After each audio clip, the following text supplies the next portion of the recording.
Okay, hopefully you got a chance to look at those Claude Monet paintings. Here's Mrs. Anspaugh's version of Draw the Same Thing Every Day. I mentioned that I've been thinking about magpies lately, so I'm making a little sketch right here of a magpie. This is super fast, speeded up so that it doesn't take you too long to wash it. I'm drawing with my pencil to get everything where I want it, and as soon as I've got it the way I like it with a pencil, I switch over to a marker. In this case, I'm using a Sharpie just because that's what I happen to have. Getting my outlines in there, doing some texture, some hatching, which is what it's called when you make those little lines showing what direction the feathers go. That makes him look kind of shaggy, doesn't it? Okay, so as I'm finishing this one up, I'm going to switch over to a different day when I draw a different one. And I didn't remember to video myself on this one, but here's my day number 2 magpie drawing. Those are both pretty realistic.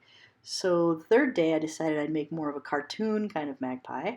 I happened to just use some pens that I found. This was a metallic marker and I was using a highlighter, and then I went back over it with some ballpoint pen here. A little bit more of a cartoon style. And there's that one. And for the next drawing of the day, I'm working a little bit bigger and using some watercolor in the places where the magpie would typically be black. I'm experimenting with colorful watercolor paint. So there's my next one. And for this one, I just outlined all the different colored parts and then I decided to cut them out.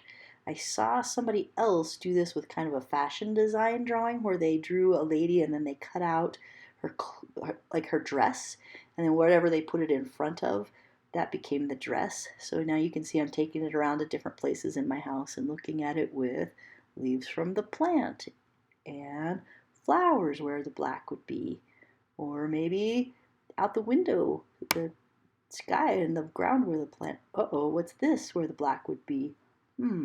It is Stevie. And so then I liked these, so I decided I'm going to keep them and laminate them onto this cardboard box that I've got. So here's my Fabian Hernandez paper mache paste that I've been keeping in the refrigerator.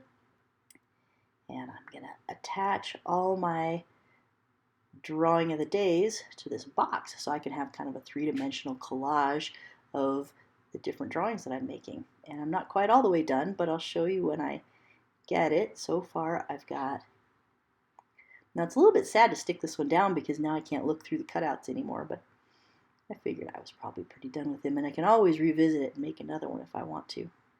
So now he's stuck on there, and then I also added on the super colorful one with the watercolor. I'll show you that in a sec. There he is. I'm sticking down that last little part. That one looks kind of like a Roadrunner or something, doesn't it? And then around the other side is the first 2 that I made, and I think I have 2 more left to do. So there you go.